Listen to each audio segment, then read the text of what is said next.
And hungry he was, but not enough to take a bite out of Garlits on this day. Don Garlits went on to win yet another U.S. Nationals title, this one number 7. And an incredible strength. Garlits practically had made the U.S. Nationals his own personal stomping ground. He stomped on everybody that came up alongside of him. And this time it was Darrell Gwynn that felt the heat. Art Malone with a smile on his face. Darrell and I are the dearest of friends. Of course, I'm smart enough to realize I'm not going to be doing this forever, and Darrell's going to be doing it a lot longer than I am. I'll tell you, he is a young comer. And a young comer he was in 1986. It was Darrell Gwynn once again up against Don Garlits in the finals at the U.S. Nationals. We didn't know it at the time, but this was a history-making moment. It was, Dave. It would be Don Garlits' 8th and final U.S. Nationals Top Fuel victory. Again, over Darrell Gwynn. In succeeding years, some crashes, some medical problems forced Big Daddy ultimately out of the cockpit. But this was the last time he won at Indianapolis, and relive it, folks. That's what we're going to do.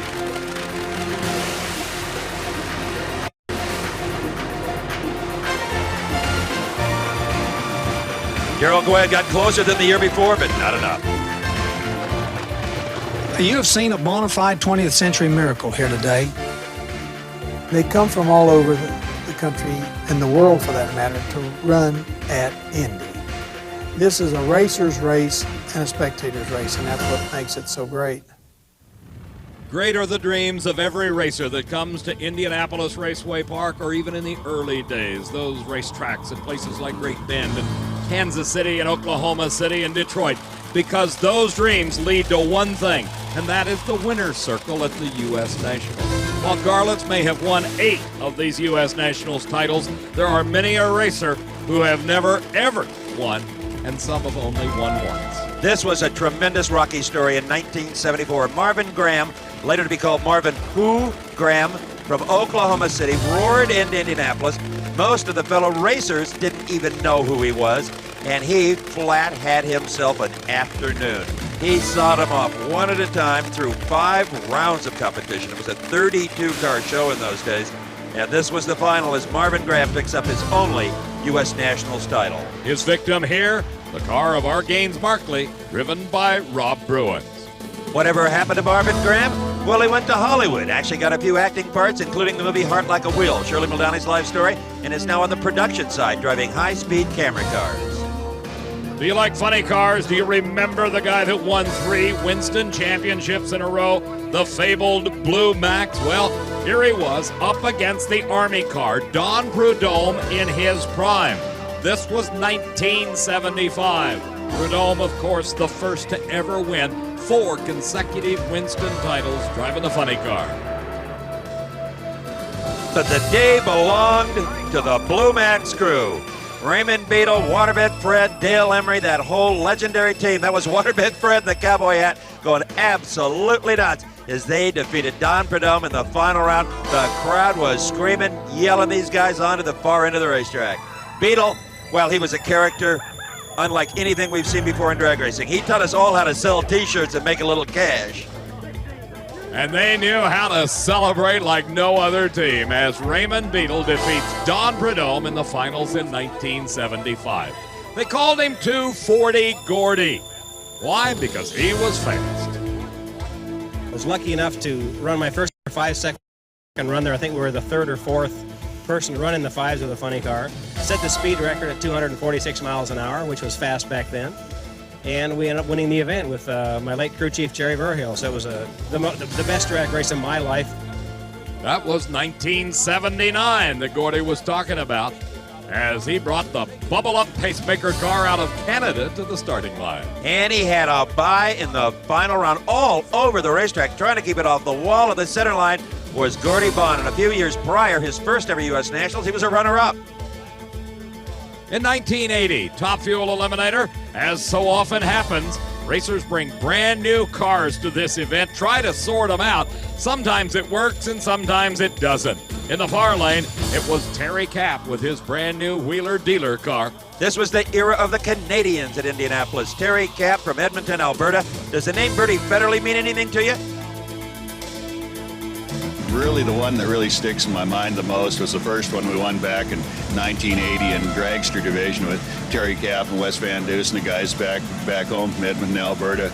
Relatively unknown team. We were there. We performed well, and we won the race, and it was great. You know, the only anticlimactic that part of that race, as I recall, was the fact that we ended up running it. Rained out on Monday. We ended up running on Tuesday, and there were about 20 people in the stands, but the thrill was still the same. It was great. And it was Jeb Allen who watched Terry Kapp win the race. Does the name Farconas, Coyle, and Minnick, that trio, mean anything? Well, it should. That's the Chi-Town Hustler team. And it was in 1982. Frank Hawley was the driver. I can remember our first pursuit of the World Championship back when I was running my own team and Frank Hawley was driving for me. We were so broke that we were considering not being able to finish the points chase, and it turned out we beat Don Perdome in the final of the Bud Shootout, and that money financed the rest of that season and was largely responsible for our first win. Not to mention that weekend, immigration hauled Hawley off to the slammer for lack of a work permit. We got him sprung before the final day of elimination. Prudhomme wishes you'd left him there as the Farconas, Coyle, and Minnick Chi-Town Hustler, in its latest configuration in 1982, won that one. Next, Jim Head, a name now synonymous with Top Fuel racing. He was at the wheel of a funny car in '84. I'll never forget it was very overcast skies, and it looked like it was going to rain all day. And it was going to be a serious problem if it rained that day. I'll never forget, I've got a picture of Kenny Bernstein and myself staging for the finals, and the rain clouds were coming in. And fortunately, they didn't hit us, and I won the race.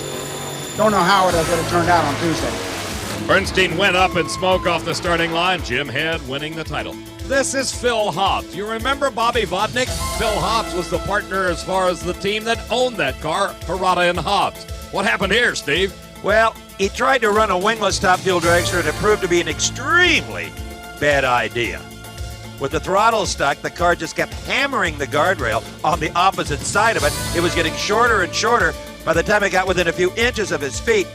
Fortunately, the car lost most of its anger. Now, all of this after only about 60 feet of actual acceleration. He was one lucky guy. That's the same Phil Hobbs who won the Top Gas title back in 1965. This pretty much ended a very short Top Fuel career. You want another angle? Watch this. No wing, no traction. One of the wildest rides any U.S. Nationals has ever seen. And as you can tell, it was another one of those rainy Indy weekends, as that may have been the good fortune for Phil Hobbs. The standing water, the mud, the soft dirt, that helped absorb a great deal of the impact as this car destroyed itself in a series of gyrations. The good news out of this was that Phil Hobbs received no serious injuries. It was also the last time anyone was tempted to run a fuel dragster without a wing. Now, for this next bit, Mac, it's a shame we don't have a soundtrack for Mamas Don't Let Your Babies Grow Up to Be Funny Car Drivers. Watch Wyatt Radke, Near Lane, 1991. We have ignition. We have the lifting off of numerous parts. We have inside Wyatt Radke holding his breath, using every safety system on the car. They perform perfectly. Wyatt rides it out unhurt. 1974 Near Lane, Top Fuel.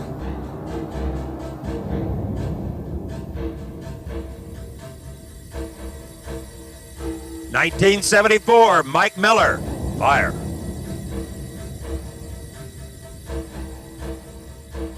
1981, Gary Bergen, Oh No!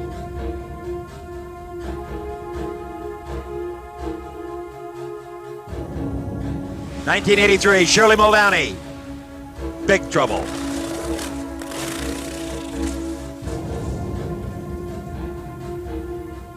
An early one, 1963, Jamie Parker.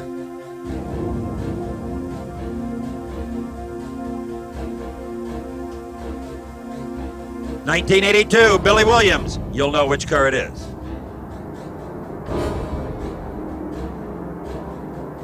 It ain't over yet. Now it's over. And as we say at Diamond P, and they walked away.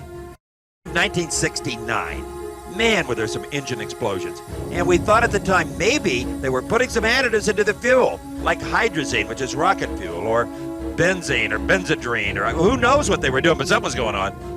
Steve, one thing we knew for sure, the end result was a lot of destroyed engines, parts, and oil laid all over the 1,320 feet of the racing surface at Indianapolis Raceway Park. What a headache. I remember vividly 1969 when a lot of professional race teams were fooling around with a new fuel. Benzodrine, I think, was the name of it, and it was absolutely incredible. Almost every other call, every other session was a complete hand grenade job. And it got NHRA's attention to where we knew at that point we had to do something to control the fuel activity. It also got the racers' attention. Let's remember these were front-motored cars.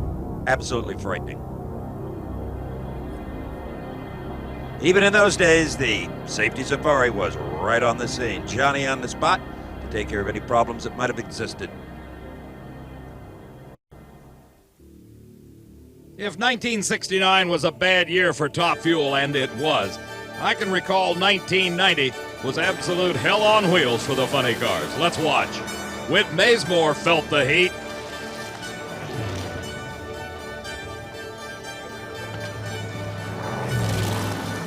We were just over our heads. We had no business being at the U.S. Nationals. That's the biggest, baddest race in the world, and to go there and be successful, you have to have all your ducks in a row, and you've got to have the best equipment money can buy. Even though the remains looked like a burned Hulk, Whit Maysmore was able to extricate himself from the race car A-OK. 1990, John Force won the Big Bud Shootout, literally in a blaze of glory.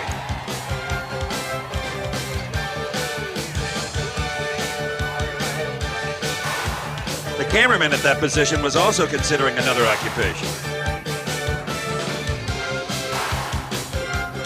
But Forrest looped it out. He was unhurt and gave us another great interview. What about performances, Mac? How about 1961? Pete Robinson runs 8.48. So quick, no one believed it until he repeated it.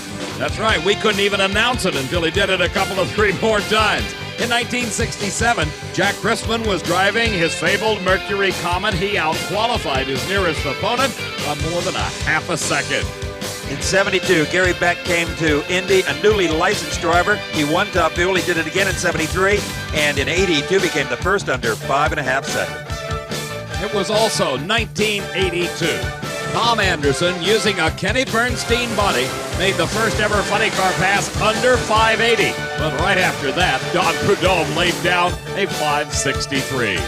Considering at the time we do this video, Pro Stock has not yet hit 200. In 1986, Warren Johnson was the first over 190. 1986, and they still haven't got 200 yet. In 1987, Joe Amato, the first Top Fuel driver, over 280. Almost unbelievable what's taken place because our entry fields have gone as high as 1,000 cars running, and it's, of course, the one event of the year that every contestant would like to be included in. And so I think that all of us are just extremely proud of what's happened in the development of championship drag racing using the U.S. Nationals as the annual catalyst. I've been attending Indy since 1963, and the race, sometimes it just boggles the mind to think about how the technology has come up over the years. I mean, we've started out from when I first started as a young boy, the times, were even in the 150 to 60 mile an hour in a quarter of a mile, and you see what we've gone today. We've already covered better than 300 miles an hour. You just don't know where it's going to stop. Well, the old-timers all get there for one thing, and if they got the dollar left in their pocket, they're going to go to Indy because it is the granddaddy of all of them when you come right down to it. Well, folks, there you have it. Our look back at the most important and certainly the largest drag race in the world, the U.S. Nationals. And Dave, we couldn't get everything in. No, Steve, you understand that in 1 hour's time, it's very difficult to show you everything that happened at every U.S. Nationals, but we do hope you enjoyed our look back at 40 years of the greatest drag race in the world. Maybe someday we'll do a sequel. I hope I'm there. Me too. Bye-bye.